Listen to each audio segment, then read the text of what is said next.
Bonjour, Bonjour. j'ai une petite question pour vous. Plutôt cancre ou première de la classe?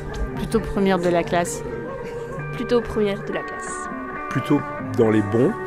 Et puis petit à petit, je suis devenu un vrai cancre. Plutôt insolente. Moi j'étais première de la classe, voilà, j'étais la meilleure. Cancre, très cancre. Ni l'un ni l'autre, j'étais un peu dans le milieu.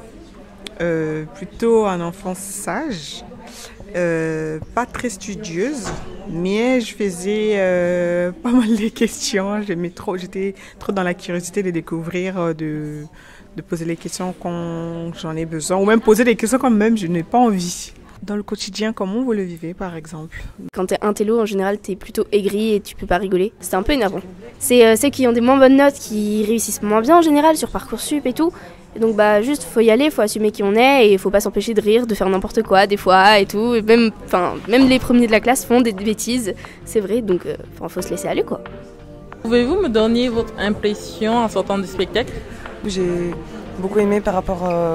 j'ai trouvé que la mise en scène était très originale par rapport à d'autres spectacles de théâtre qu'on pourrait voir. J'ai été partagée, parfois j'étais très émue, parfois je riais, c'était vraiment intéressant. J'ai très bien aimé le spectacle tout simplement parce que ça racontait vraiment toutes les étapes de l'école à travers ce spectacle, voilà. Moi j'ai trouvé le spectacle était très bien déjà, il était très intéressant. Je trouve que on pouvait voir le point de vue des profs comme des élèves, ce que nous en tant qu'élèves on n'a pas forcément, et ce que j'ai trouvé vraiment très intéressant. Et j'ai trouvé que c'était drôle, en même temps c'était un peu émouvant parce que on voit que c'est difficile pour les professeurs aussi, et voilà. C'est vrai que c'est un sujet qui peut appeler des clichés et là c'était vraiment abordé de façon variée, fine, sincère et artistique aussi. J'ai beaucoup aimé la mise en scène, la musique, les jeux d'acteurs. Donc je me suis régalée. Après c'est vrai que le fond était quand même assez sombre par rapport à faire exister l'école dans certains quartiers défavorisés. Mais c'était beau, c'était très beau. Vous voulez que l'école y ressemble à quoi dans le futur?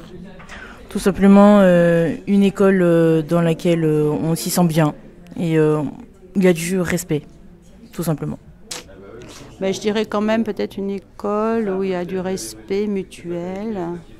Et puis il faut un cadre quand même pour qu'il y ait du calme. Parce que si c'est trop libre, c'est fatigant pour tout le monde finalement.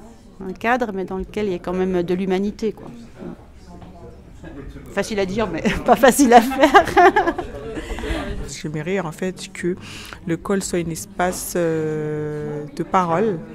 Que les enfants, surtout qui grandissent maintenant, puissent pouvoir exprimer ce qu'ils ressentent et mettre les mots en fait sur tout dans leur quotidien et éviter aussi en fait les brutes.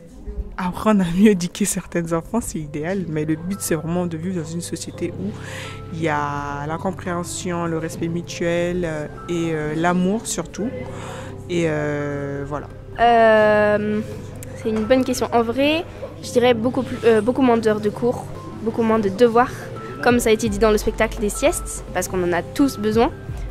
Plus de pauses et, je sais que c'est beaucoup demandé, mais des profs qui aiment ce qu'ils font et qui en ont pas ras-le-bol des classes, des classes calmes, intéressées et tout. Et il y en a un peu plus au lycée, mais au collège, ce serait génial d'avoir des gens intéressés par ce qu'ils font.